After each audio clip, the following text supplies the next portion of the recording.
Buenas tardes amigos, ¿cómo están? Muy buenas tardes, me agarraron así como fuera de base. No sabíamos que ya estábamos al aire. Muy buenas tardes en todo caso.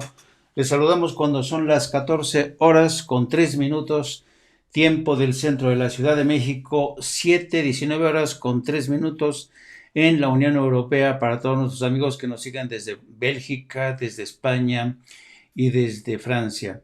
Un gusto como siempre, ya es viernes 25 de septiembre del año 2020, el año de la pandemia, y sospecho que no va a ser el único marcado por esta pandemia. Es muy posible que en el 2021, sigamos todavía atorados con este tema. Gracias por estar aquí con nosotros. No olviden, por favor, dejar su like, si les gusta, por supuesto, si están de acuerdo, porque eso nos ayuda mucho a nosotros, a nuestro proyecto. Un proyecto informativo que, bueno, ha surgido fruto de esta pandemia, pero que se ha ampliado, el espectro de cobertura ha cambiado gracias a ustedes. Bueno, hoy vamos a hablar fundamentalmente, vamos a hacer una pregunta que tiene que ver con un artículo que ha publicado la revista The Economist. Es una revista muy importante, muy influyente. Yo soy suscriptor de la revista The Economist, y tengo que reconocer que tengo la suscripción de Economist porque tiene muy buena información. Tiene muy buena información, pero y muchos buenos análisis, sobre todo de economía, análisis políticos muy interesantes de Estados Unidos y Europa. Pero a veces, cuando se trata del análisis de América Latina en general y de México en particular, a veces sí como que orinan fuera del tiesto, como que mean fuera del tiesto.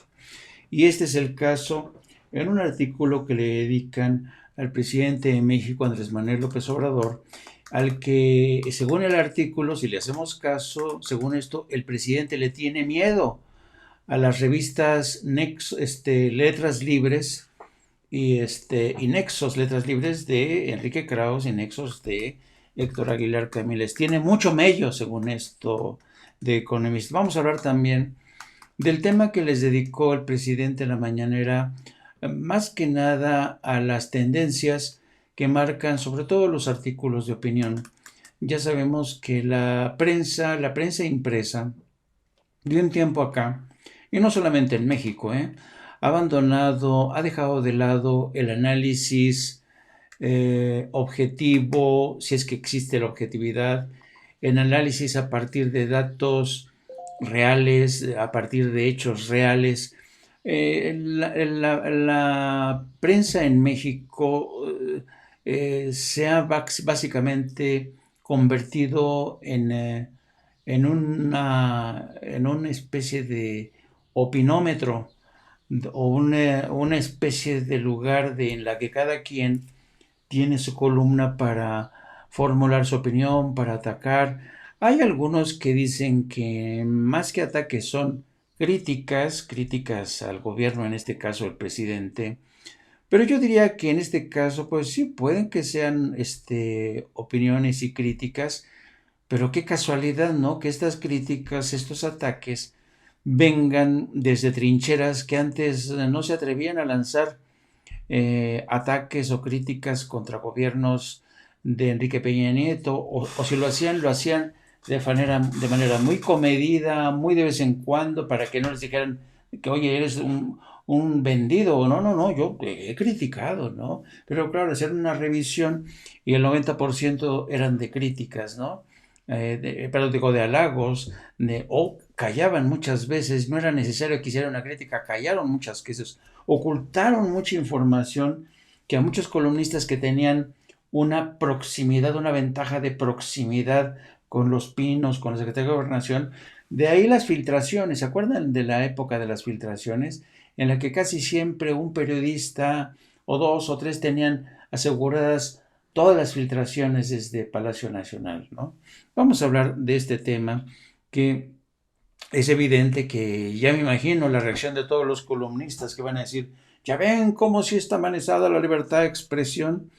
Pues vamos a hablar un poco esto y también vamos a abordar el tema de porque en esta ocasión hasta el dueño del Universal, eh, el señor Ili Ortiz, pues también ha dicho, se ha sumado a este ejército de inconformes, diciendo que la libertad está amenazada en México. Ella lo dijo también este muchacho, este jovenzuelo que sale en las noches en TV1, o ¿cómo se llama? TV Imagen, este muchachón que está perdiendo el pelo, ¿cómo se llama? Ay, no me acuerdo. Ciro Gómez Leiva.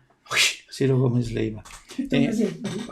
Bueno, y por supuesto siempre aquí con la colaboración de nuestra querida productora Hildy, conocida como mejor como Lourdes Salas. ¿Cómo estás, querida? Muy bien, gracias. Buenas tardes a todos. Y saludamos ya rápido, así de entrada, a Erma Teshi. ¿Cómo estás, querida Erma?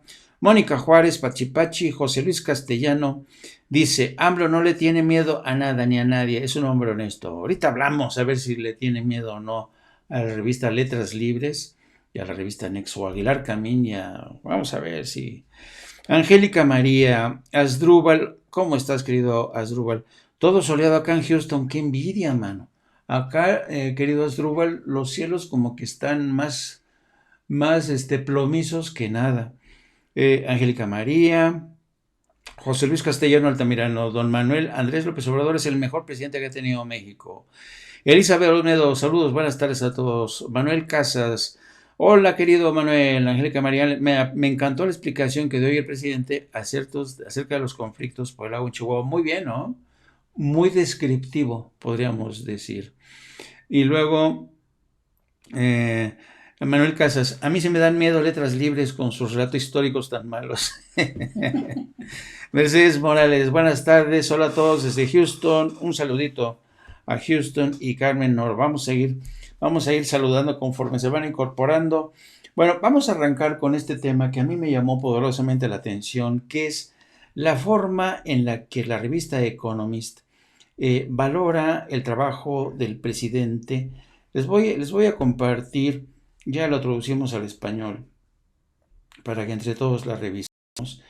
Miren, ¿no? El símbolo que le dedica la caricatura o la ilustración, cómo el presidente le pone y le da un braguetazo a la pluma para que nadie hable, ¿no? Sí se les pasó un poco, ¿no? Se les pasó un poco. Bueno. Hay que decir una cosa, ustedes saben que la revista The Economist es de las pocas revistas que nunca firma los artículos. Los reportajes van sin firma. Es una política de la revista desde hace mucho tiempo.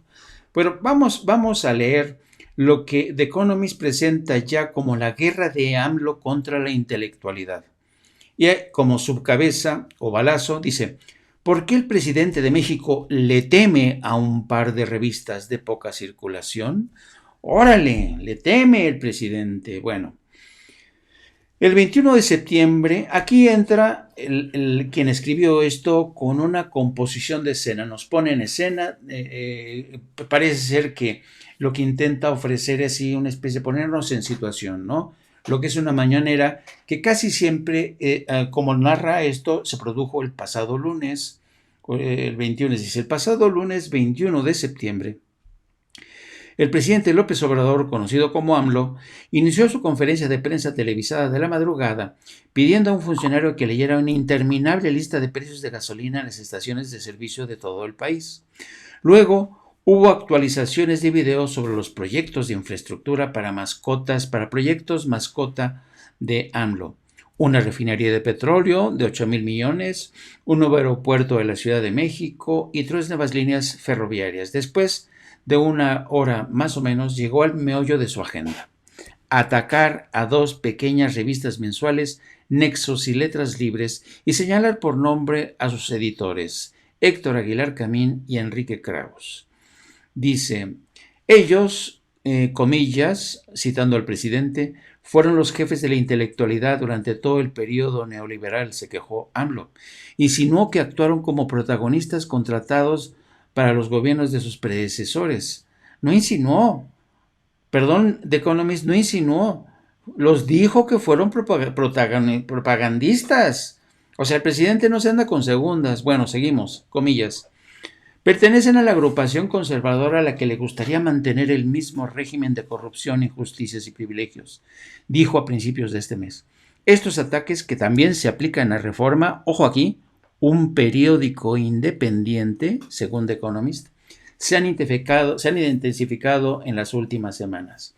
Parecen un intento de silenciar las voces críticas en los medios mexicanos por parte de un presidente populista que ya ha obstaculizado instituciones previamente independientes como la Suprema Corte y las agencias reguladoras. Muchas empresas de medio practican la autocensura. O sea que el presidente ya censuró o obstaculizó a la Suprema Corte y a las agencias reguladoras. Bueno, el mes pasado el gobierno multó a Nexos con $1 millón y prohibió a todos los organismos estatales negociar con él o con su editor de libros pequeños. Un funcionario afirmó que en 2018, cuando la revista ganó un contrato publicitario al Instituto de Seguridad Social, no había pagado los impuestos laborales completos para su personal. A ver, un funcionario, ¿por qué no dan la fuente precisa, querido economista? ¿Por qué no dicen que fue la Secretaría de Función Pública? El órgano interno de control. El órgano interno de control. Y que dice que la revista ganó un contrato publicitario, no había pagado los impuestos laborales completos para su personal. Esto es falso, dice el señor. No había pagado el Infonavit completo. Exacto, no ha pagado el Infonavit. A ver, Economist, por favor, hay que ser rigurosos. Ustedes tienen fama de ser una revista rigurosa. Bueno, esto es falso, dice el señor Aguilar Camín, quien ha apelado ante un tribunal. Este mes, Paco Ignacio Taibo, un historiador de izquierda designado por AMLO para ser director de una gran editorial y librera estatal, advirtió a los señores Aguilar y Kraus: quédense en su rincón, no cambien de país, no es una amenaza. Y según The Economist, obviamente lo fue, y AMLO no ha exigido que Taibo lo retire. Bueno, aquí hay que decir que Paco Ignacio Taibo sí se pasó. Aquí sí se pasó. No debió haber hecho. No debió haber hecho. ¿Por qué? Porque pues hay que tener en cuenta que Paco Ignacio Taibo es dueño de su libertad y yo no se la voy a coartar. Por Dios. Pero que tenga en cuenta que es funcionario del gobierno. Bueno, pero aquí de Economist. Como funcionario público tienes menos libertad y menos, sobre todo si se trata de entrar en contradicción, en conflicto con quien sea que... En cualquier caso, después Paco Ignacio Taibo trató de quitarle hierro al asunto, dijo que no era una amenaza, pero The Economist y sobre todo Aguilar Camín y Enrique Kraus se lo tomaron muy a pecho. Bueno, este linchamiento público es peligroso, dice Enrique Kraus, un historiador. Comillas, la palabra presidencial es muy poderosa en México. No sabes cómo le interpretará la gente si continuamente señala a alguien como un enemigo. Algunos críticos de presidentes anteriores han sido asesinados, al igual que periodistas que se han enfrentado a bandas criminales. A ver, bueno, seguimos y después hacemos el análisis. El apoyo del gobierno a los medios de comunicación a través de la publicidad es una tradición mexicana poco saludable, que se remonta a la década de 1920.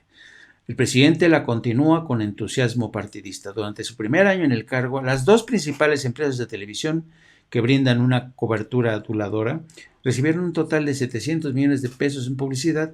La Jornada, un pequeño diario de izquierda, obtuvo 252 millones de pesos. Las insinuaciones del presidente de que Nexos y Letras Libres vivieron puramente de la generosidad estatal durante gobiernos anteriores son falsas. Kraus dice que los ingresos del Estado, que incluían publicidad, suscripciones de bibliotecas públicas y contratos de documentales históricos, representaban solo el 15% de los ingresos totales de sus negocios culturales. Letras Libres y Clio, una compañía cinematográfica. En el caso de Nexos, la publicidad gubernamental representó alrededor del 25% del total. Tanto Nexos como Letras Libres son publicaciones de nicho cuya circulación combinada es inferior a 30,000 copias, aunque ambas, dice, tienen sitios web populares. Entonces, ¿por qué AMLO les tiene miedo? Hay dos razones aparentes. Una es que es temperamentalmente alérgico a las críticas. La otra es que está siguiendo una estrategia populista de dividir a su país en el pueblo y los reaccionarios. No importa que tanto el señor Kraus como el señor Aguilar hayan sido campeones de la democracia durante décadas y fueran ferozmente críticos con gobiernos anteriores. ¡Órale! ¡Órale! No, The Economist sacó la pelota del estadio con esta afirmación. Repito, no importa que tanto el señor Kraus como el señor Aguilar hayan sido campeones de la democracia durante décadas y fueran ferozmente críticos con gobiernos anteriores. Este párrafo no lo tradujo, pero dice, ¿verdad? A pesar de que los sondeos de opinión le dan al presidente un porcentaje de respaldo del 55%, yo diría que es más del 55%. Las cosas se van a poner más difíciles para él en vista de las elecciones de medio término que son en 2021. Sí, dice, fíjense, su gobierno ha manejado fatal la pandemia. La economía se va a contraer un 10%, más que el porcentaje de la región. Y un presidente que clama ser el campeón de los pobres ha hecho más bien poco para prevenir que los números de los pobres se multipliquen. Este mes, 650 de los académicos e intelectuales más destacados de México publicaron una carta abierta en la que declararon que la libertad de expresión está sitiada en México y con eso la democracia está amenazada. Eso refleja los temores de los intelectuales en Brasil con respecto a su presidente populista Jair Bolsonaro. Bolsonaro de derecha y AMLO dice ser de izquierda, pero cada vez parece más que la principal diferencia entre ellos es simplemente que el mexicano habla más suave y tiene mejores modales. O sea, entonces, a ver, ¿qué opinan? ¿Qué opinan de esto? Yo creo que, para empezar, yo echo en falta en este comentario de Economist que le hayan pedido su opinión al propio presidente, ¿no? Y luego presentar a Aguilar Camín y a Enrique Krauss como campeones de la democracia durante décadas y no como lo que son, es decir, intelectuales orgánicos que se han beneficiado de su maridaje con el poder. O una de dos, es que yo ya no sé, evidentemente este artículo es como si se lo hubieran dictado Krauss y Aguilar Camín, es como si Aguilar Camín y Krauss hayan redactado entre los dos esto y lo hubieran enviado a la revista The Economist. Porque, bueno, aquí es un autoelogio impresionante, ¿eh? De que han sido campeones de la democracia. No, fíjese, el título es Oscuridad en México, ¿no? ¿Qué les parece? ¿Qué les parece este artículo? Fíjate que no es tanto eso, Grisel Flores, cuánto cobra The Economist por publicar un desplegado. No es eso, acuérdense una cosa. The Economist es una revista muy respetada. Yo soy suscriptor de The Economist y no lo voy a negar. No tengo por qué negarlo porque es una muy buena revista. Tienen a veces muy buenos materiales, pero claro, uno ya está acostumbrado a leer entre líneas, uno ya tiene ya esta disciplina para separar el grano de la paja. Y yo cuando me encontré con este artículo, como suscriptor, yo les pediría a los editores de Economist, señores, por favor, en serio, yo aquí, como suscriptor y lector de The Economist, digo, esto francamente es un artículo que está completamente desconectado de la realidad. Porque cuando ustedes presentan a Aguilar Camín y a Enrique Krauss como campeones de la democracia, francamente, ay sí, en serio. Y pregúntenle a la gente, no se conformen con la opinión de este humilde lector y suscriptor, pregúntenles a los mexicanos. Y no se crean solo lo que les dice el señor Aguilar Camín y Enrique Krauss. Don Ernesto Ponce, ¿puede un diario o una revista desbancar políticamente un gobierno? ¿Existen antecedentes? Pues sí. Lo existió con The Washington Post, el famoso Watergate, pero y existen periódicos y revistas y tabloides que han puesto en serios aprietos a políticos, por ejemplo, en Alemania, son feroces. The Bild. Hay periódicos y revistas que son realmente de una ferocidad tremenda, pero claro, siempre procurando, no siempre, la prensa en los últimos decenios, y no solamente en México, sino en Estados Unidos también. Perdón, dime. Pero yo tengo que añadir que esos juicios que se han llevado a cabo basados en investigaciones de periódicos es con pruebas, Sí. pruebas palpables y tangentes que pueden llegar a los tribunales y de esa manera definir incluso un impeachment en Estados Unidos. Y lo que hace el periodismo de investigación no es solamente tirar munición así por todos lados, sino hacer una verdadera investigación. O sea, una investigación a fondo, como si le estuviera haciendo una fiscalía o cualquier otro más. Eso fue Watergate. Exacto. Yo creo, dice Ketso, saludos, muy buenas tardes. Giselle Flores, ese es un escrito de Kamini Kraus, solo Economist se los publicó. Pues es que parece ser, este artículo es claramente pagado. No lo sé, pero lo que sí es claramente es sesgado. No pidieron opinión a la presidencia. Yo no podría decir que es pagado. No, yo tampoco. Yo no pero que es sesgado. Que es sesgado, sí. Que solamente está viendo un ángulo de esa información, sí. Pero pagado sería... No lo creo. Es cuestionable. Yo no creo que The Economist se preste a ese tipo de cosas. Lo que se desprende aquí es un tufo de deslealtad intelectual por parte de The Economist y también de corporativismo, ¿no? Puede ser. De estos medios que no conocen, porque quien escribió esto se ve que no conoce muy bien México. Entonces, es como echarle la mano, ¿no? Ser solidarios con aquellos que tienen revistas y se consideran intelectuales. No, la libertad de expresión está en peligro en México. ¿Cómo es posible? No, tenemos que ayudarlos. ¿Quiénes son? No, son campeones de la democracia. Ponle ahí que son campeones de la democracia. Teresita Sándor, Grisel Flores. No creo que sea si se firmaran los artículos diría Viliria Aguilar Camín, ahí sí te lo creo. Manuel Casas, creo que está muy perdido en sus comentarios, hubiera investigado un poquito más, dice Manuel.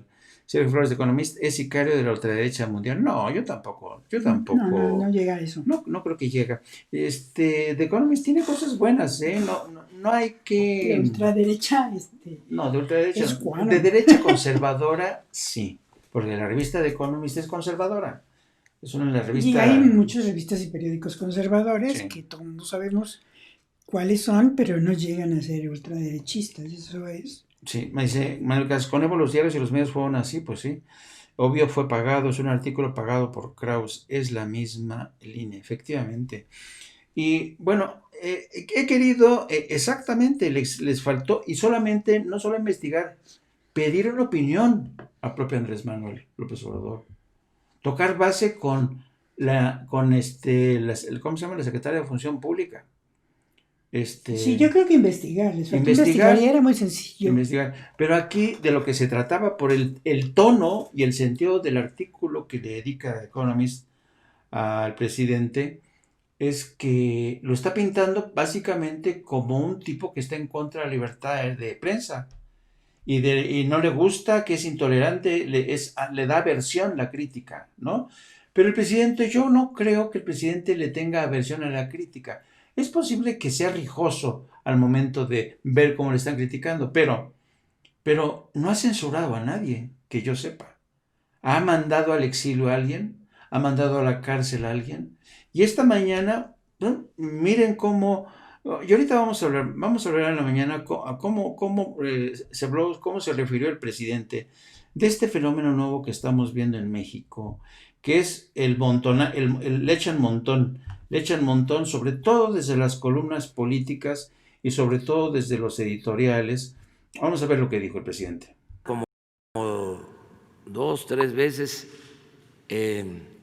planteé que se tenía que hacer un análisis sobre los contenidos y sobre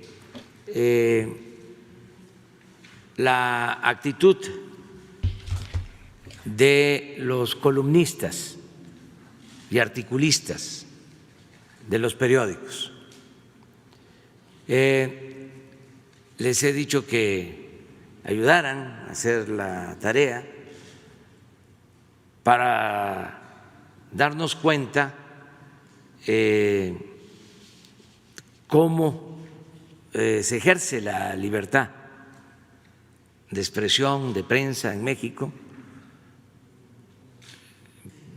porque es una falsedad, ni siquiera en eso hay honestidad intelectual, el decir que no hay libertad de expresión, que no se garantiza la libertad de prensa, que está amenazada la libertad de prensa. Lo acaba de decir el director fundador del Universal, y que va a él a defender la libertad de prensa, la libertad de expresión. Nunca se había atacado tanto desde el tiempo del presidente Madero a un presidente como ahora, y nunca se había garantizado a plenitud la libertad de expresión. No ha habido censura, ninguna represalia en contra de nadie, no se ha perseguido a nadie de los medios de información. Lo que pasaba anteriormente, lo que hicieron con Gutiérrez Vivó, con Carmen Aristegui y con muchos otros. Además, por convicción, nosotros nunca, jamás limitaríamos la libertad de expresión, ninguna de las libertades. ¿Qué es realmente lo que está pasando entonces? Pues es lo contrario, es un ejercicio pleno de la libertad. Los que antes callaban como momia ante el saqueo, ante las atrocidades cometidas por los gobiernos anteriores, ahora gritan como pregoneros y ejercen a sus anchas la libertad. Por eso es importante tener datos, argumentos. Y yo ayer le pedí a quien me ayuda a llevar mis redes sociales, que es una persona, Jessy, me ayuda a colocar mis textos en Face, en Twitter. Le pedí que me hiciera un análisis de los artículos de ayer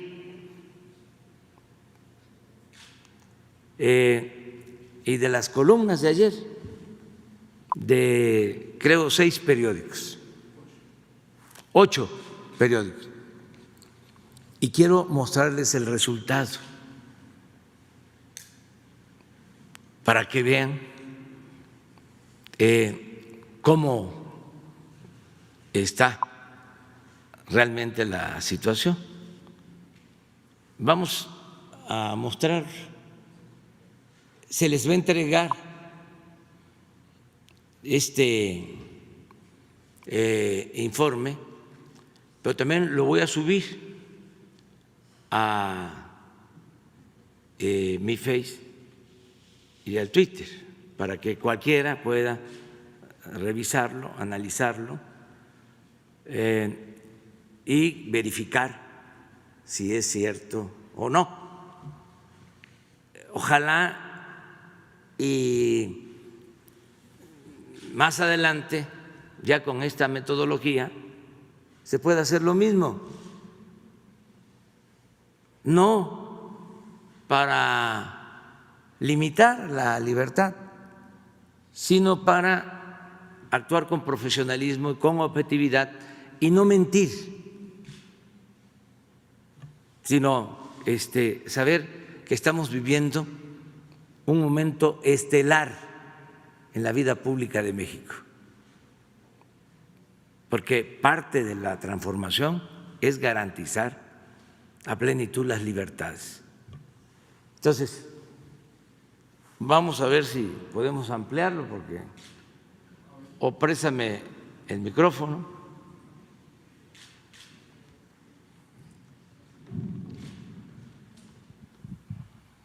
Este es el financiero.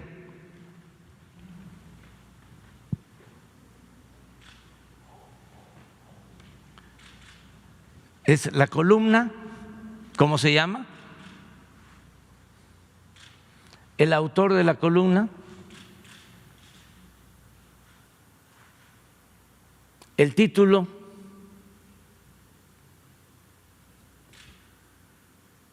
el tema que se trata,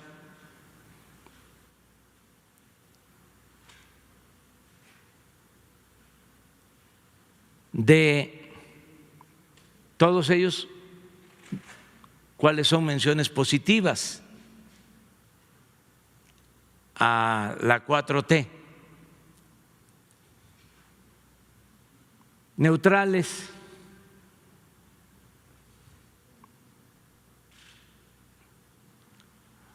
de todos los articulistas del Financiero. Ayer, uno positivo, 3 neutrales y 9 negativas. Ese es el Financiero.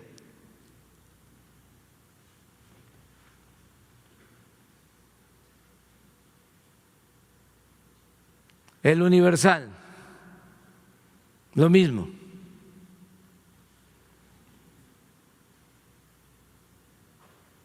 Cero positiva ayer, de todas las columnas.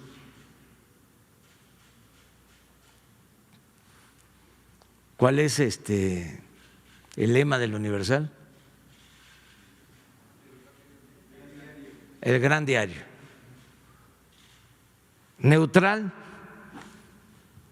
2. Negativas, 10. Y lo mismo, aquí están las columnas, los autores. Ya eso ya les toca a ustedes ya revisarlo.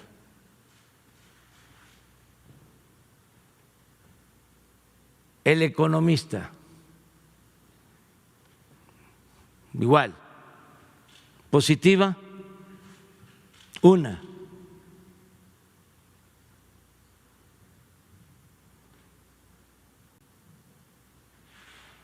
Marco Amares, no lo conozco. Neutral, 1. Negativa, 7.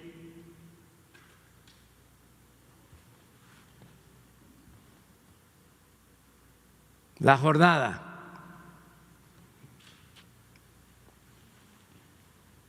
positivas, 5. Ahí nos tratan bien. Neutral, 3. Negativa, 0.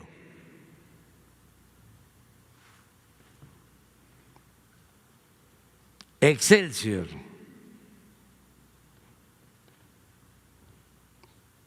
Positiva.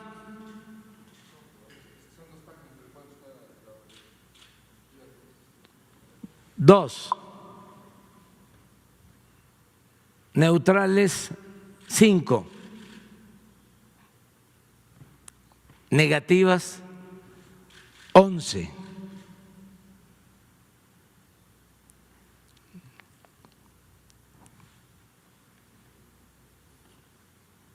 Adelante. El Heraldo. Positivas, 1. Neutrales, 5. Negativas, 7.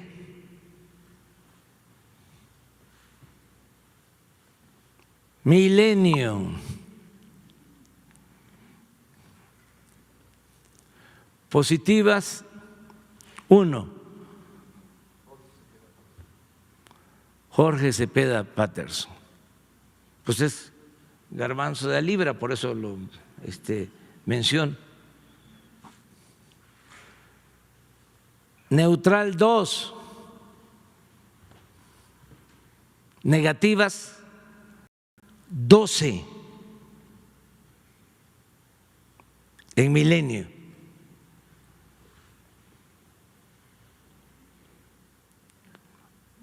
Reforma.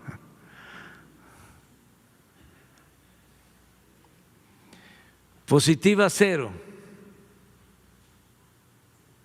Neutrales, 0. Ahí no hay medias tintas. Negativa, 7. Esto es ayer.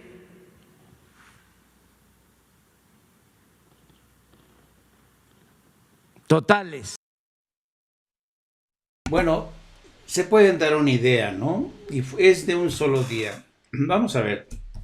Yo creo que aquí habría que aclarar una cosa, y yo creo que el presidente lo tiene muy claro. Es potestad de cualquier medio de comunicación, sobre todo de los diarios, tener una opinión crítica del gobierno. Para eso es la prensa, para criticar al poder, para tratar de fiscalizar al poder. El problema, y es lo que ha ocurrido en la época reciente de los medios de comunicación, no solamente en México, sino en el mundo, es que a diferencia del pasado, los periódicos en México nacen para defender una causa partidista, para defender a quien esté en el poder, pero poco a poco los medios de comunicación en México, no todos, pero sobre todo los grandes periódicos como el Universal, como Reforma, como el Heraldo, y sobre todo también cadenas de televisión y radio, fueron adquiridas por grandes corporaciones. Y por tanto, la crítica ya no es de un intelectual, ya no es una crítica que las puede haber, y las hay de hecho de algunos intelectuales que son honestos. Por ejemplo, a mí se me ocurre Lorenzo Meyer, que es espléndido, Jorge Cepeda Patterson, que uno puede estar de acuerdo o no con él, pero hace espléndidos textos. Pero de un tiempo acá las columnas, sobre todo del Universal, se han convertido en lavaderos de gente que ni siquiera se ha pateado las calles, ¿no? Hagan ustedes una revisión de los columnistas del Universal y realmente son muy pocos los casos de periodistas de gran experiencia, de largo recorrido. Generalmente en México, a diferencia, por ejemplo, de Estados Unidos, en Estados Unidos los columnistas son viejos periodistas veteranos que han ejercido la profesión, que han cubierto el campo de la política, de los deportes, whatever. En México se le ha dado paso a gente que pasó a ser de influencer en los medios, por ejemplo, porque salía en Televisa, Ana Paula Ordorica, por ejemplo, que escribe, creo que en Excelsior, no, escribe en Universal. Ana Paula Ordorica, que tiene un programa de televisión que es una plagiadora de textos, por las cuales yo fui testigo de ese plagio en Washington, cuando un analista, un estudioso de la Universidad de Georgetown, me llamó por teléfono para decirme, oye, ¿tú conoces a Ana Paula Ordorica? Le digo, no personalmente, sé que escribe en Excelsior. Le digo, ¿por qué? Dice, porque se está fusilando 2 párrafos de mi último ensayo y no da crédito. De ese tipo de gentes, ¿no? Y entonces tienen ustedes a gente que ha pasado, ¿cómo se llama? La que es sobrina de López Obrador. Ay, una chica, la que estuvo casada con Sague.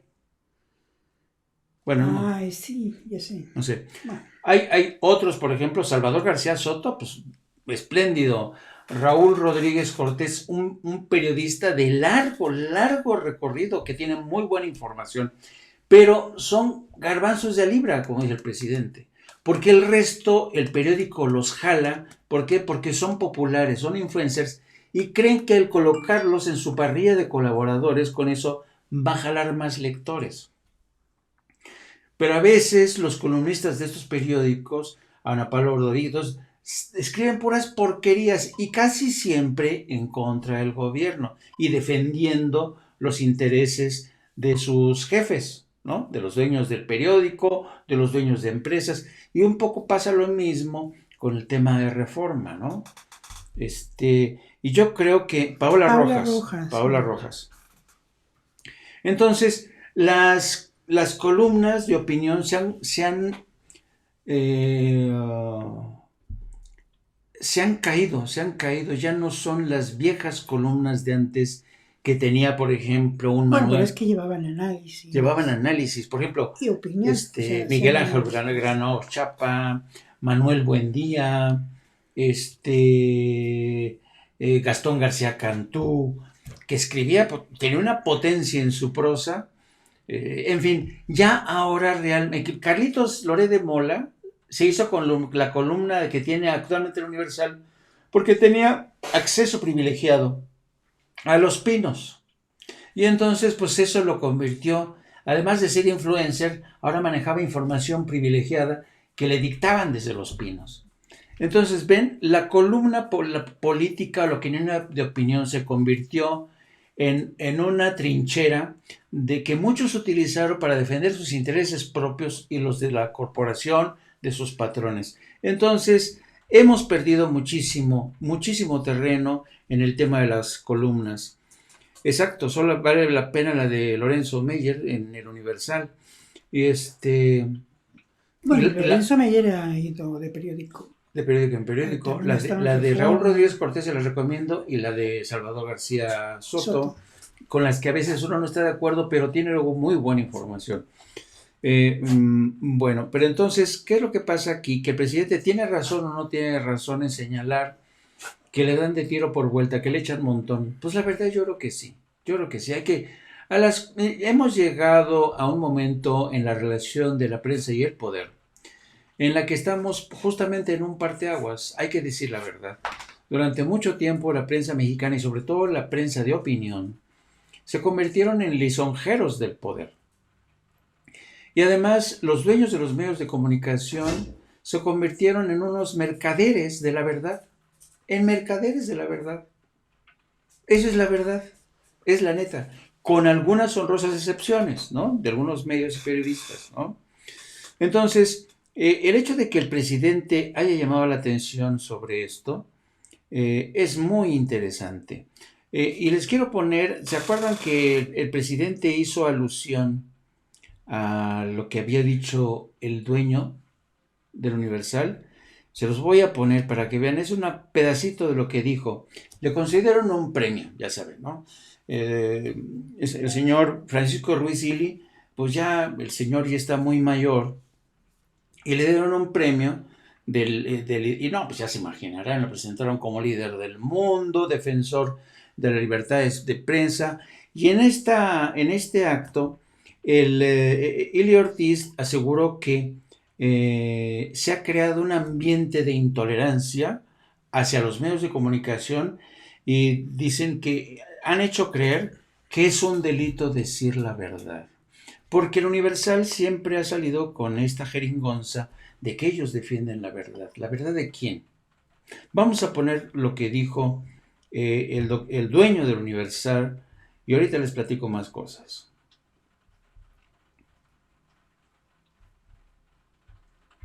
Después de medio siglo de trayectoria, me siento con la fuerza y la pasión suficiente para pelear de nuevo por un futuro de libertades para México, donde todos tengamos derecho a decir lo que creemos sin ser perseguidos o atacados por ello. El presidente ejecutivo y del Consejo de Administración del Universal, el licenciado Juan Francisco Ili Ortiz, afirmó que el Gran Diario de México desde hace más de 50 años defiende la verdad y la libertad de expresión y renovó su compromiso en pro de un futuro de libertades para México. En el Salón Félix Fulgencio Pallavicini de esta casa editorial, el licenciado recibió el reconocimiento del Consejo Directivo de la World Future Society por parte de su director, Julio A. Millán, en un pergamino en el que se señala su extraordinaria contribución apoyando el futuro de México a lo largo de 50 años. Al recibir el reconocimiento, Ili Ortiz señaló que el país enfrenta una despiadada pandemia, niveles incontenibles de violencia, profundas divisiones e intolerancias y una de las peores crisis económicas que ha hecho creer que es un delito decir la verdad.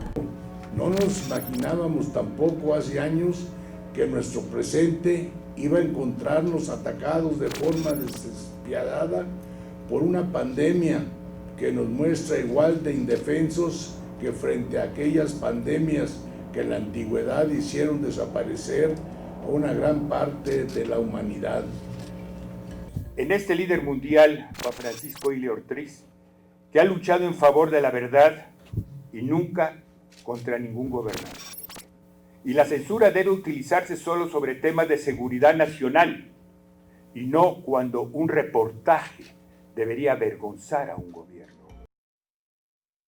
Pues ahí tienen, ¿no? Como dicen que hoy más que nunca este gobierno ha hecho creer a los medios de comunicación que es un delito decir la verdad. El dueño del Universal dice que pues él regresa y sigue con el vigor suficiente para defender la verdad y le da la libertad de expresión, ¿no? Fíjense que yo trabajé para el Universal bastante tiempo. Fui su corresponsal, fui el primer enviado de ese periódico a cubrir una zona de conflicto en Afganistán. Y luego les cubrí también la invasión de Estados Unidos en Irak, el golpe de Estado en Haití, el tsunami en Indonesia y en Tailandia. Y como ya he trabajado y como trabajé mucho tiempo yo en Universal, les puedo contar realmente en qué consiste esa libertad, esa defensa de la libertad de expresión desde el Universal. Para empezar, les quiero contar que el Universal es uno de los periódicos que tiene una de las culturas laborales más asquerosas que hay en los medios de comunicación. Hay un maltrato a los reporteros, hay un maltrato a los redactores, se les paga a veces muy mal. Los únicos que están bien son los jefazos.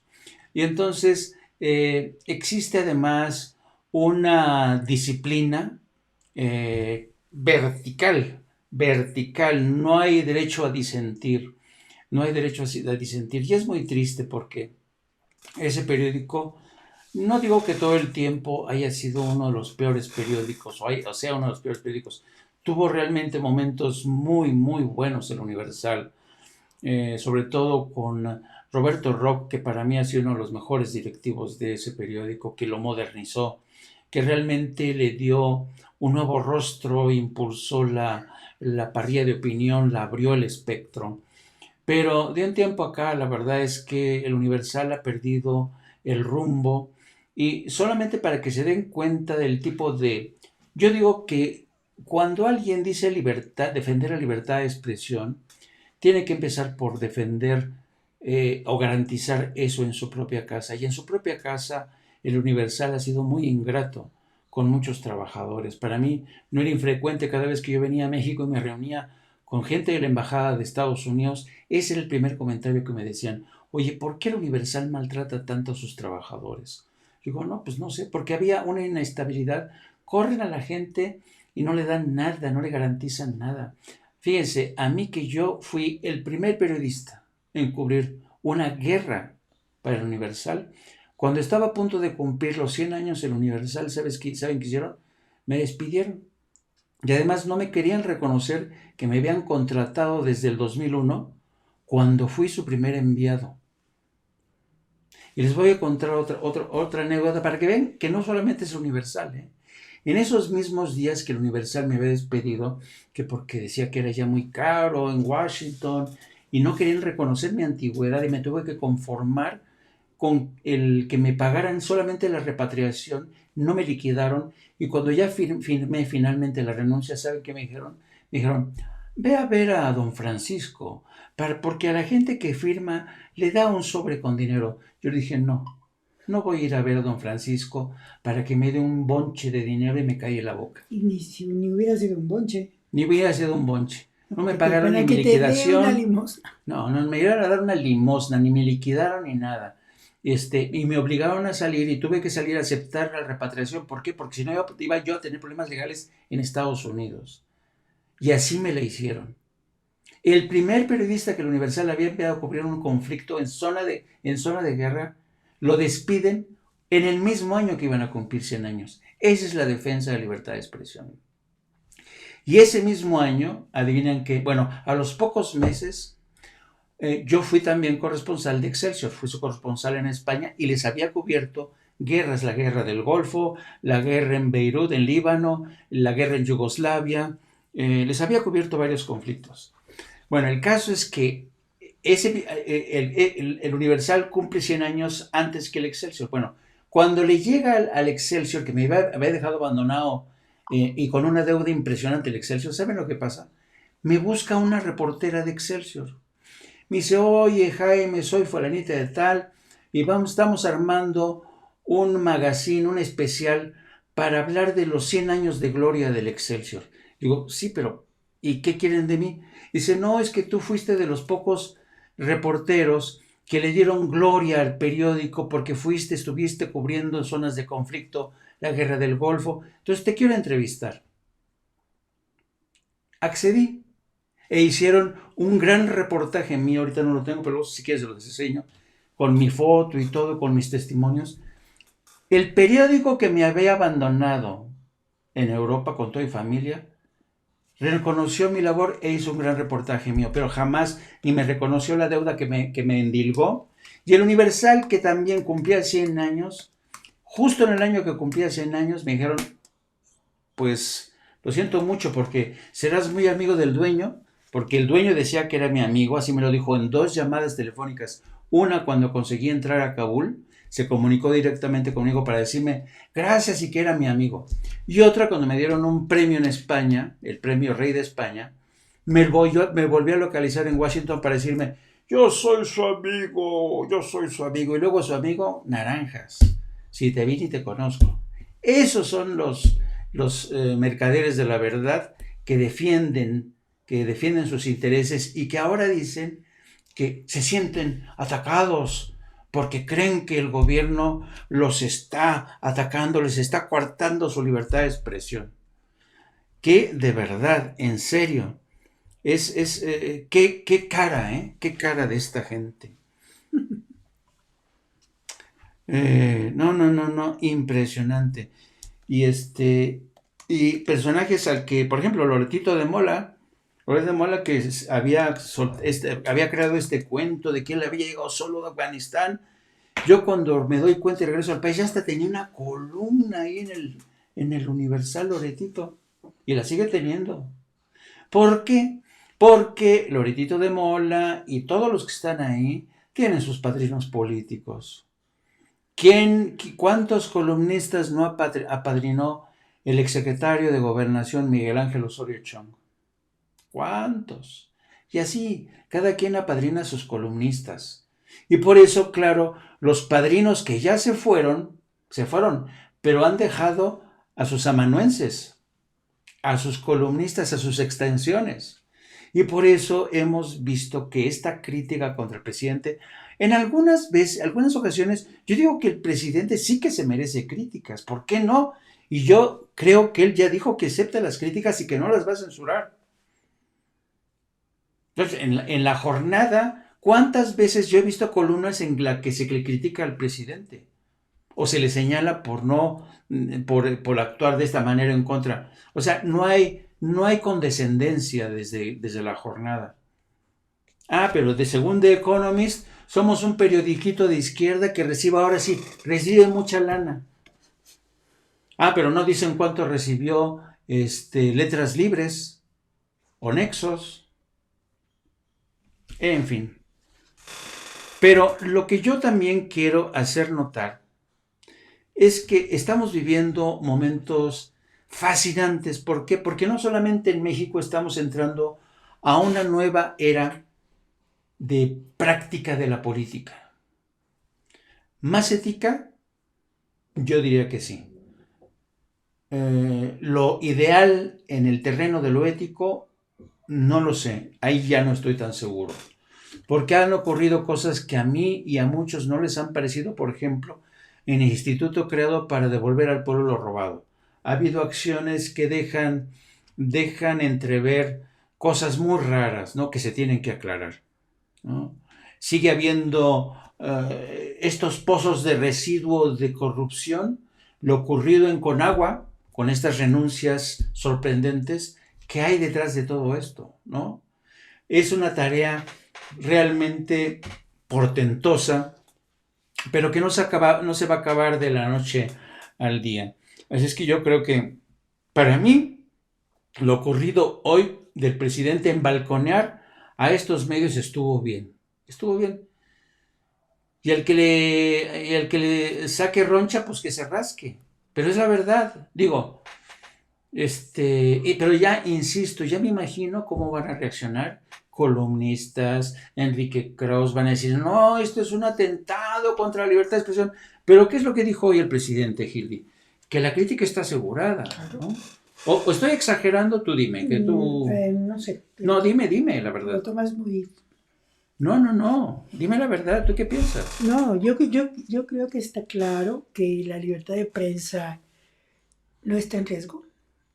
Lo comprueban el hecho de que la opinión esté ahí, se deje totalmente tranquila. Otra cosa que a mí no me parece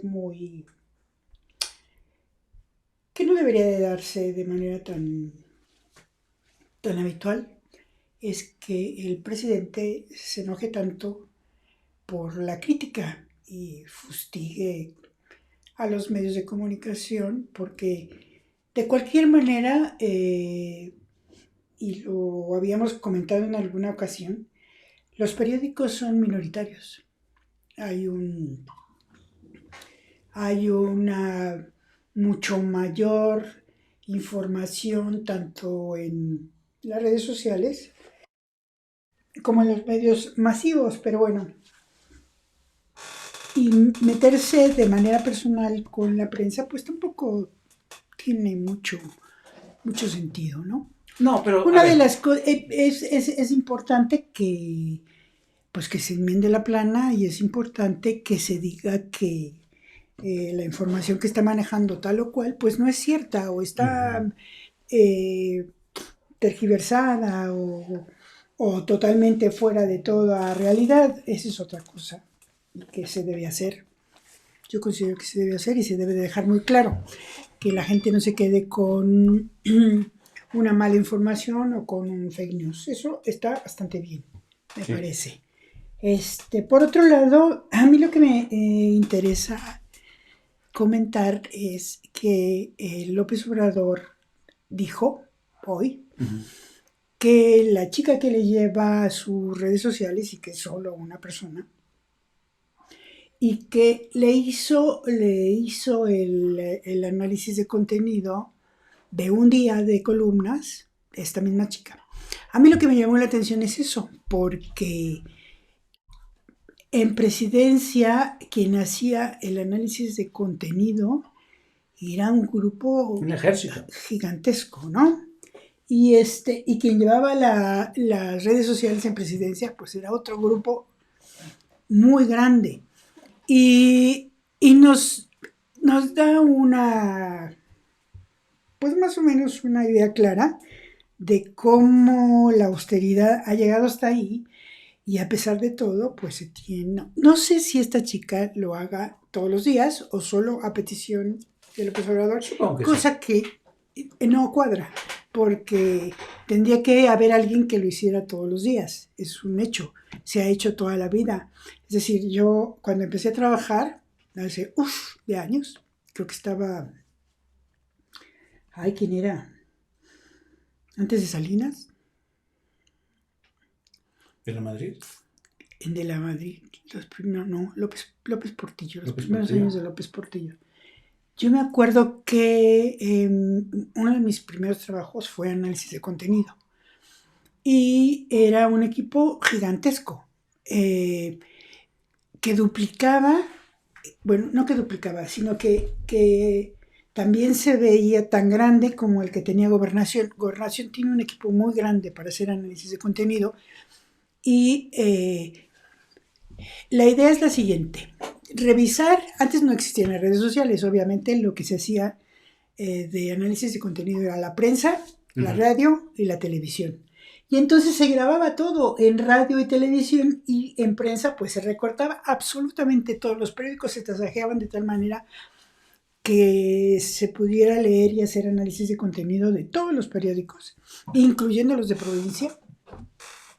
Y se grababa todo lo de radio y de televisión. Entonces, ¿por qué? Pues porque Gobernación tiene a su cargo el que en los medios de comunicación no se digan palabras altisonantes, no se ofendan, no se vaya en contra de la sana convivencia, la cultura y todo lo más. Entonces, siempre hay quien hace análisis de contenido. O sea, a mí me extraña que López Obrador solo lo hubiera pedido por una vez. No, yo supongo que tendrán un estudio mayor. No lo sé, pero bueno, lo que sí está interesante es que la gente vea, eso es son como las entrañas de la parte de las oficinas de prensa, que solamente lo ven pues los jefes de mayor nivel, todo lo que es recabar datos y ese análisis de contenido. Entonces siempre se sabe, todo el mundo, todos los presidentes de este país, los secretarios de Estado, los subsecretarios, los directores generales, todo el mundo siempre ha tenido un informe acerca de lo que dice la prensa, de su sector, de su institución, y en el caso del presidente, pues de todo lo que pasa. Entonces, no estaría de más recordarlo, porque las otras administraciones utilizaron esos análisis de contenido para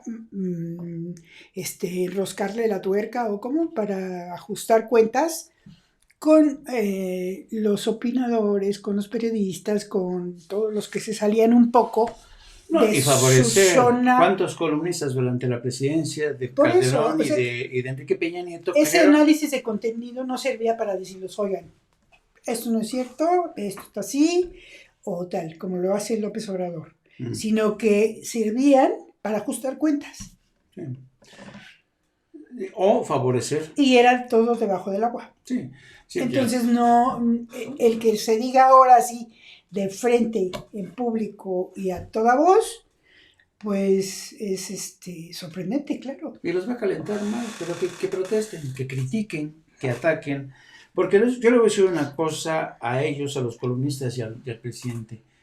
En México y en todo el mundo ya cada vez la gente, no me refiero al llamado círculo rojo, ni a este grupo de gentes que vivimos de esto, nos dedicamos a esto. La gente, los jóvenes sobre todo, ya no leen columnas políticas.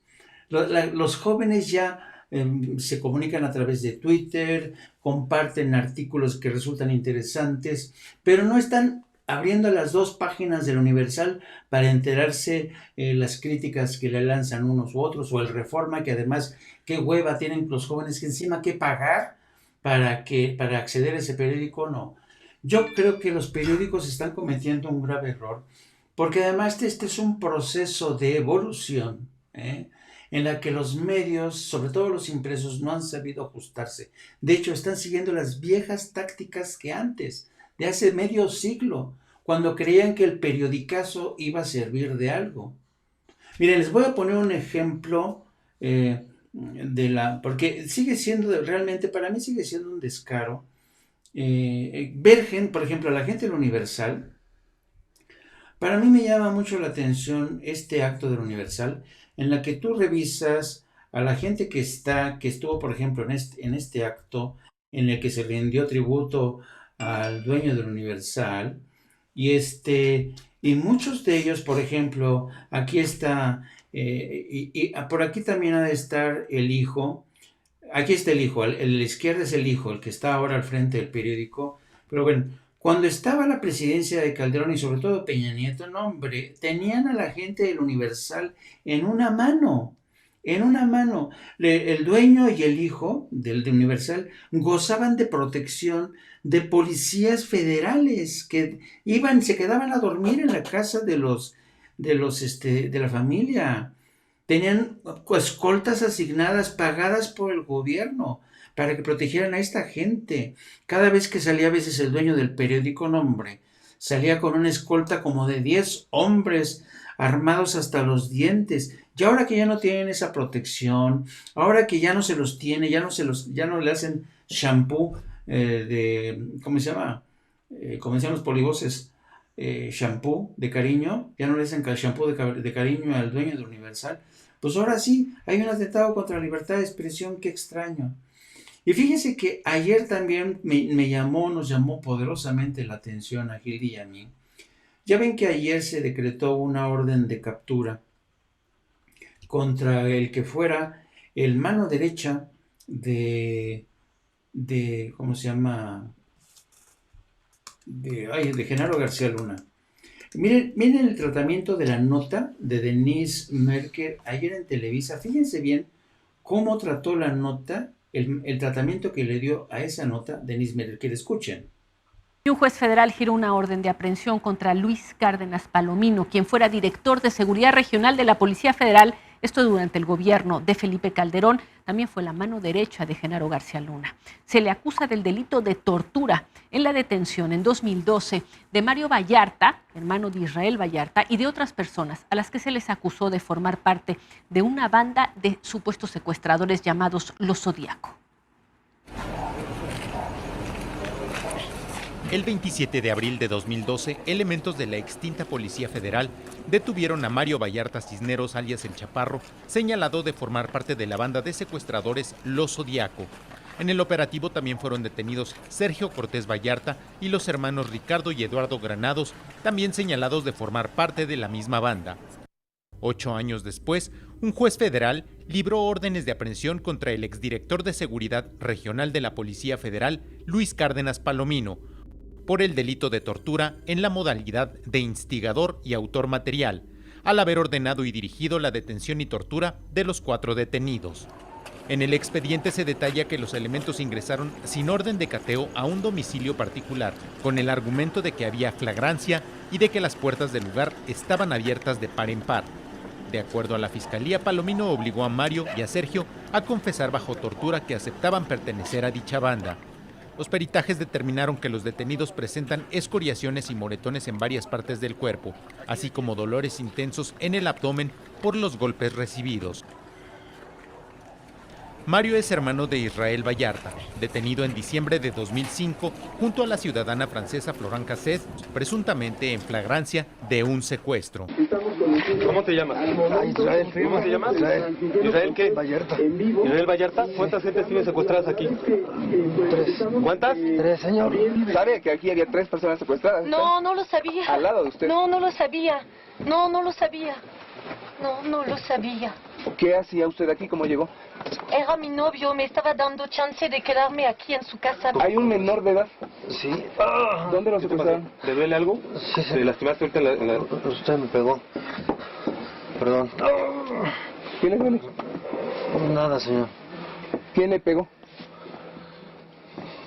Nadie, señor. Además de la aprehensión contra Cárdenas Palomino, el juez también giró otras órdenes contra 13 elementos y exmandos de la Policía Federal que participaron en la detención de abril del 2012. Antes de ir a una pausa, el mercado de la Merced. ¿Escucharon el de Denise Merker? Y Denise no dijo nada en absoluto del montaje en el que estaba implicado su cuate, Carlos Loret de Mola. Nada del montaje. ¿Se dan cuenta? Es como, pues pasó esto, pero ya no me acuerdo. No, ya no me acuerdo. ¿Se acuerdan de esa foto que tienen de Loret de Mola con Denise Merker? Cuando lo de la Frida Sofía. Qué descaro, qué poca, de verdad, honestidad. Pero claro, no se van a meter un autogol y decir, bueno, pues estas imágenes corresponden al montaje que hizo nuestro ex colega Carlos Loret de Mola, que por cierto tiene que venir a rendir declaración el próximo 1 de noviembre. Pues no se llega a ningún lado. Esperemos que así lo haga, Pues así están las cosas en este tema. Dice Jacob Andes, mendigo montaje, lo estaban pagando en vivo. Oye, Jaime, ¿y serán secuestradores o ya jamás se sabrá? Pues esperemos que se sepa, porque tiene que haber una investigación. Acuérdense que hay una investigación abierta, no solamente aquí en México, sino también en Estados Unidos, En Estados Unidos también se está investigando, no solamente a Genaro García Luna, sino al señor Luis Cárdenas Palomino. Existe una causa en su contra. A ver si encuentro aquí la causa. Aquí está.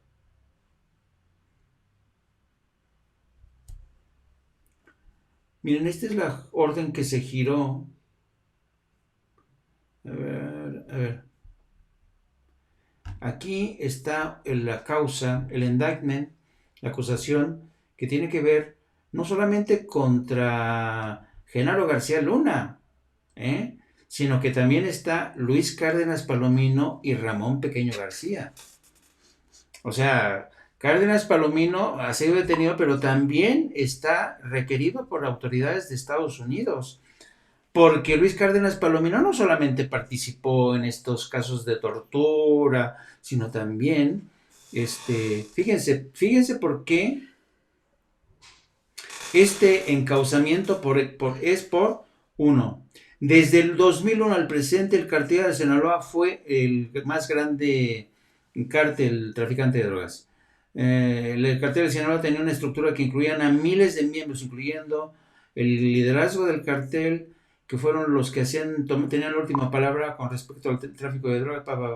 A ver si aparece aquí. Los dice. Fíjense. A ver, aquí está la acusación. A ver si aparece la 1. No. La acusación, luego se los muestro completo. La acusación 2, el cargo número 2. Dice. A ver. Fíjense. Genaro García Luna, Luis Cárdenas Palomino y Ramón Pequeño García, junto con otros, conspiraron de forma intencional para distribuir y controlar sustancias, o sea, drogas, y que sabían que esa droga iba a ser importada desde Estados Unidos de manera legal. ¿Me entienden? Entonces, que ellos participaban en ese tráfico de coca. Entonces, el caso contra Luis Cárdenas Palomino no solamente es aquí en México, es en Estados Unidos, según el indictment, el encauzamiento que se ha presentado ante la Corte de Nueva York. Dice...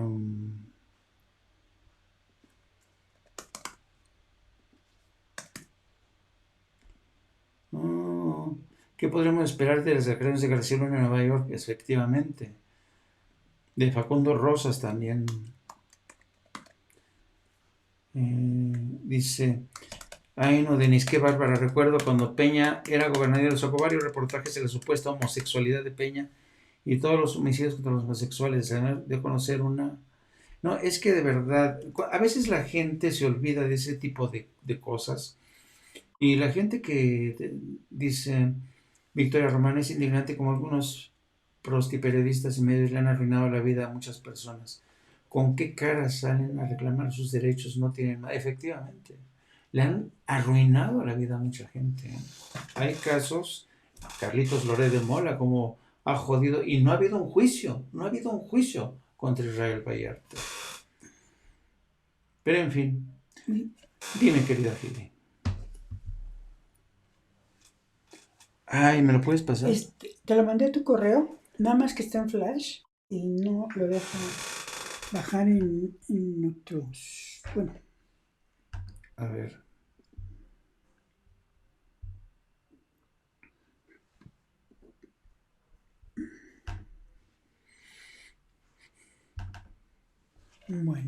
Bueno, si no puedo ahorita, después.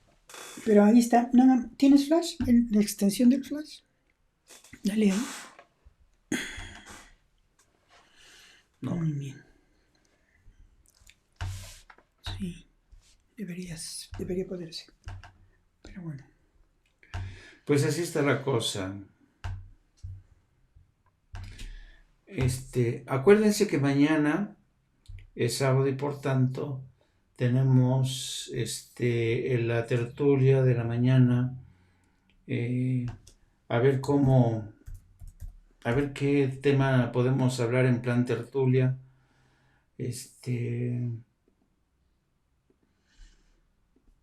Y la gente ya... Yo no sé si habían visto ustedes este video de la cosa que está... Le ha dado mucho publicidad del Universal. Le dicen el de Lady Frenadora. Una mujer que llegó ahí a criticar a los de Frena. Y ya saben, ¿no? Ya se le están lanzando a la gente. Es una mujer que miren, les vamos a mostrar. Gracias. Gracias. ¡Lárgate! Sí, no le digas eso. Gracias por venir. ¿Tan fácil? Voy esto a frenarlo. Así de fácil, mira. Así de fácil. ¿Sale? Grábame. Este jueves 24 de septiembre, una mujer fue captada en el momento en que se confrontó a manifestantes en el plantón del Frente Anti-AMLO o Frena. El material, con poco menos de 20 segundos de duración, le valió a esta mujer el nombre de #LadyFrenadora, pues adicionalmente dice: así de fácil les puedo frenar esto. Al fin, se ve cómo golpea a quien la estaba grabando. Y eso que el río no ha llegado, la sangre no ha llegado al río, porque ha habido gentes que están ahí en los alrededores de esta gente de Frena, que siguen sin crecer. Miren, son imágenes en vivo del Zócalo. Sigue sin crecer el campamento de Frena. Miren, a duras penas, estas son imágenes en directo, a duras penas tienen media mitad. A duras penas. Y si se dan cuenta, por este lado, en esta parte, es donde se concentran la gente que los está abucheando. Aquí. Que es donde desde aquí les empiezan a gritar, que son no voy a repetir las consignas antifrena. Y exacto, ¿a poco? Es todo un montaje, es de Frena. Hay imágenes de ella como anti-AMLO. Ándale, no lo sabía, Lalo. Buen pitazo. También está involucrada Isabel Miranda de Wallace, efectivamente. Que a ver, esa mujer tiene también que responder por lo que han hecho.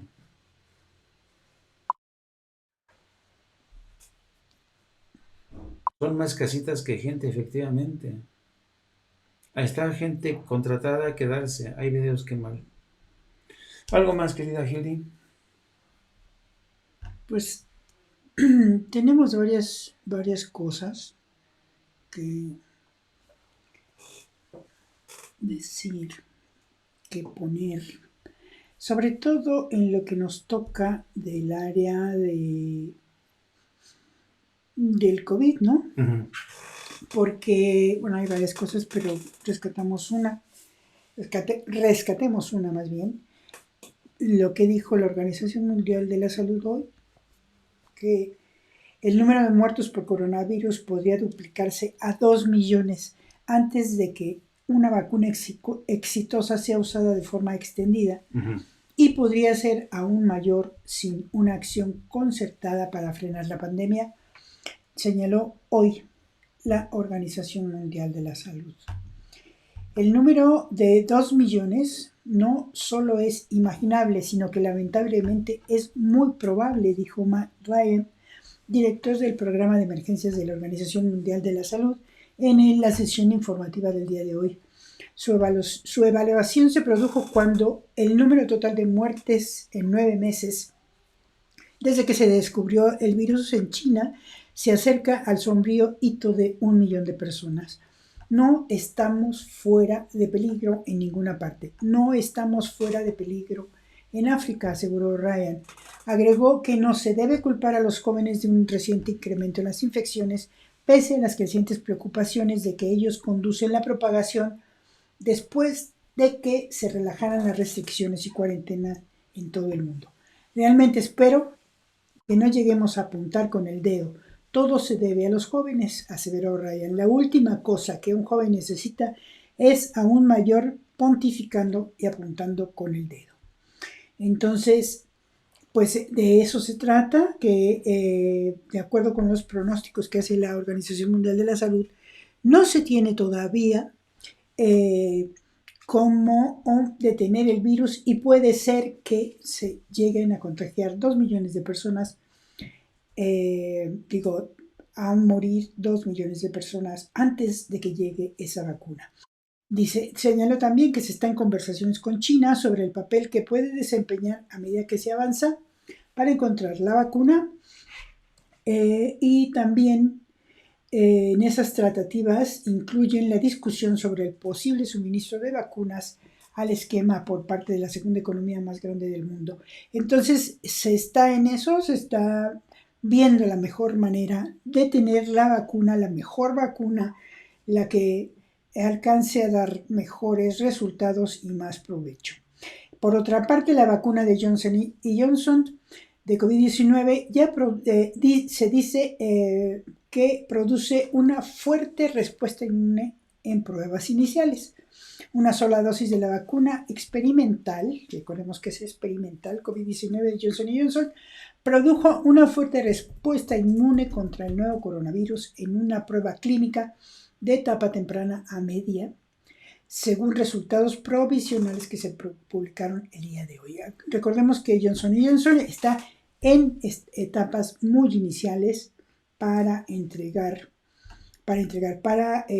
saber cómo va a ser su vacuna. Es promisoria, pero todavía está muy lejos de llegar a esa fase 3. Y China dice que la Organización Mundial de la Salud le dio autorización para administrar vacunas experimentales contra el coronavirus. Y estas para experimentales contra el coronavirus a la gente mientras los ensayos clínicos aún están en curso, dijo hoy un funcionario de salud de Pekín. Se lanzó un programa de emergencia en julio tras haber comunicado con la OMS el mes de junio y funcionarios de la Comisión Nacional de la Salud. La vacuna ha sido administrada a cientos de miles de trabajadores esenciales, recuerden que de esto hemos hablado bastante, y otros grupos limitados de personas consideradas de alto riesgo de infección, a pesar de que su eficacia y seguridad no se habían establecido completamente, ya que los ensayos clínicos de la fase 3 estaban incompletos.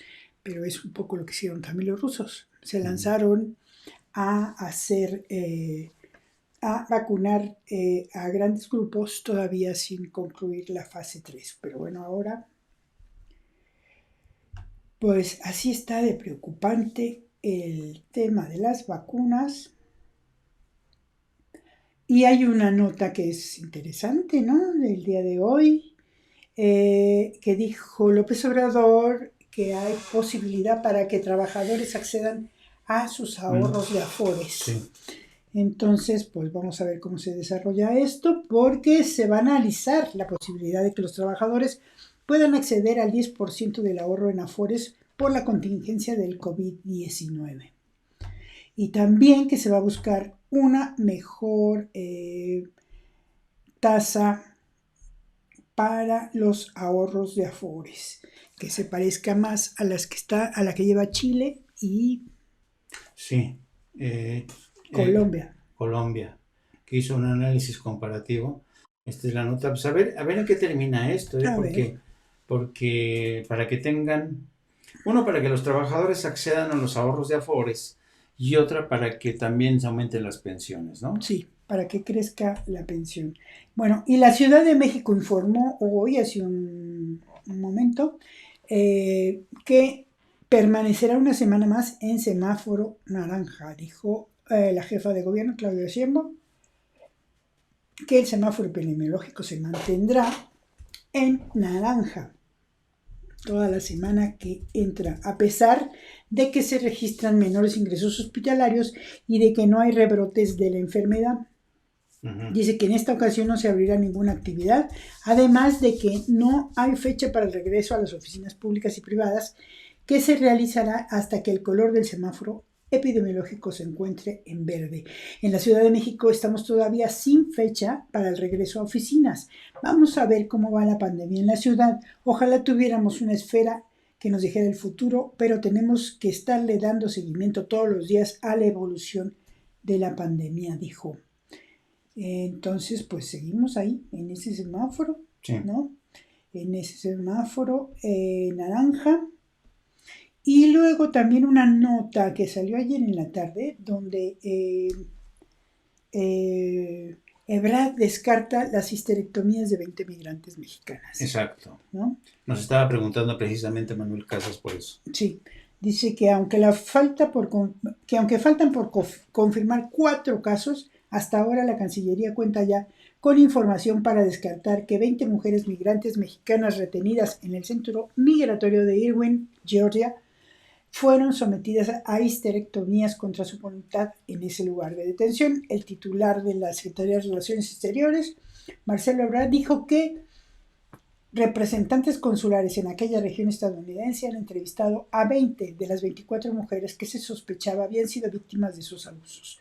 Todas negaron que se les haya practicado la extracción del útero. El canciller indicó que falta por entrevistar 4 de las probables víctimas, 2 de ellas se encuentran en México, y bueno, pues hay que esperar qué resultado de la entrevista con las 4 mujeres que faltan de ser entrevistadas. Bueno. Y los señalamientos estos pues siguen con la conmoción porque pues hay que esperar a que se haga todo, ¿no? Sí. La investigación.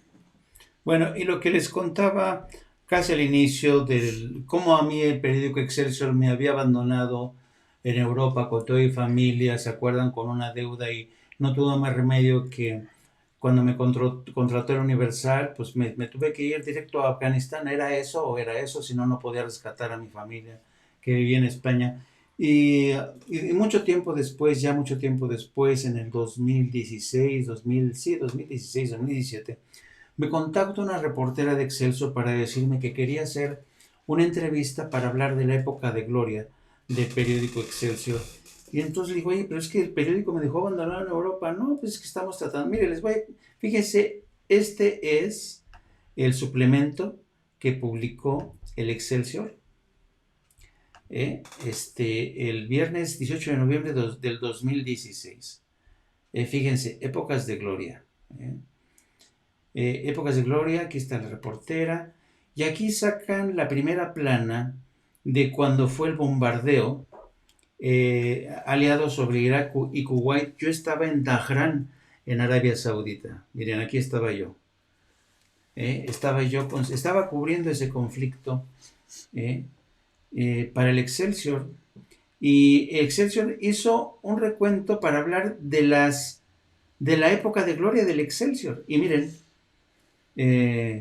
aquí estaba yo. Yo estaba bien jovencito, yo tenía como 31 años.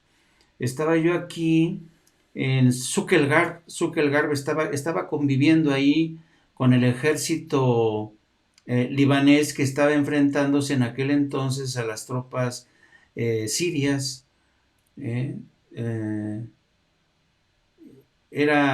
Fue mi primera cobertura como corresponsal de guerra. Aquí dice Jaime Hernández en la colonia Zuckerberg en Beirut durante su primera cobertura de guerra para Excelsior. Y así me hicieron. Pero no pusieron, evidentemente en este reportaje no hablaron de la forma en que me habían abandonado en Europa la gente de Excelsior, sino solamente me entrevistaron para hablar de la época de gloria del periódico cuando les cubrí en este caso y estaba yo enviado en Dhahran, en Arabia Saudita. Qué cosas, ¿no? Qué cosas. Por eso a mí cuando viene ahora el director, el dueño del Universal a decir, oh, esto es indignante, ¿cómo? Bueno, no ahora sé. Beltrán del Río en Excelsior. Y Pascal Beltrán del Río ahora como director en el Excelsior ganando, claro, que gane lo que quiere, se le pegue la gana, ¿no? Pero ¿cómo cayó Excelsior? ¿Cómo cayó Excelsior? Por culpa de Vicente Fox y su esposa Marta Sagún. Así es que ahora, a mí realmente me impresiona el grado de cinismo, el cinismo de estos dueños de los medios, que como Kraus y Aguilar Camín ahora dicen, nos están atacando, nos han quitado, y la jornada está recibiendo dinero, la jornada, es periódico de izquierda, está recibiendo dinero. Ah, qué cosas. No, pero también quedó muy claro y lo dijo. ¿Cómo que me parezco poco, Alberto? Soy yo. ¿Qué te pasa, Alberto? Soy yo, Beto. Todos fuimos jóvenes y guapos. A ver, ¿dónde estoy? Aquí abajo, mira. Fíjense, ¿saben qué? Les voy a contar rápido una anécdota. Cuando estuve aquí conviviendo con las tropas libanesas, tenían tan poco dinero, los pobres soldaditos que los tenían, y les aventaban una bolsa sanguinolenta de carne de caballo, y eso comían, bueno, eso comíamos. Y cada quien me contaba cada historia impresionante. Y entonces, en cuanto me vieron, ya ven que tengo aquí cara de, miren la cara que tenía yo de, pues no soy güero, no soy, y creían que era árabe, y entonces no se podían creer que yo no hablara en árabe, y bueno, entonces digo, no, y ya cuando nos despedimos, ¿saben cuál fue la palabra que aprendí? Sharmuta, que significa hijos de P. Bueno, amigos, pues ya este es de mi egoteca, perdón que la sacara. Y estoy ruco, miren, ya estoy bien ruco, ya las canas pintan, más de 40 años en este oficio, rompiendo muchos calzones, sí, he roto muchos calzones haciendo coberturas, se me acababan, a veces me encontraba con estos calzones chinos, que son de los grandotes que te llegan desde acá hasta abajo, hasta la pierna, hasta abajo, y me tenía que comprar calzones chinos porque los otros, pues, ¿cómo? Uno tenía que andar viajando de equipaje ligero. Bueno, amigos míos, gracias por acompañarnos, ya son pasadas las 3:30. Dice, disculpa, don Jaime, me recordó a Albertano. ¿Qué es eso? Es que no me acuerdo, no sé quién sea Albertano. Ay, pues para todos los que vivan de este lado y de aquel lado, esa palabra es con dedicatoria a los directores de esos medios. Sí, efectivamente. Sharmuta. En griego es malaka. Bueno, es más leve. Malaka es algo así como pendejo. Es griego. Albertano, con todo respeto. Bueno, amigos, pues nos vemos mañana en punto de las 10 horas, tiempo de la Ciudad de México, que serían las 5 de la tarde en Europa. Gracias por acompañarnos, de verdad, dejen su like por favor, y nos vemos mañana. Coman rico, disfruten, descansen. Ah, es un cómico de Televisa. Ay, qué feo. No. Ni lo conozco, la verdad no lo conozco. Como no veo Televisa. Bueno, amigos, cuídense mucho. Y nos vemos mañana. Los que tengan ganas, por supuesto, de echar una tertulia, de hablar de temas interesantes. Cuídense mucho. Y hasta luego. Bye, bye.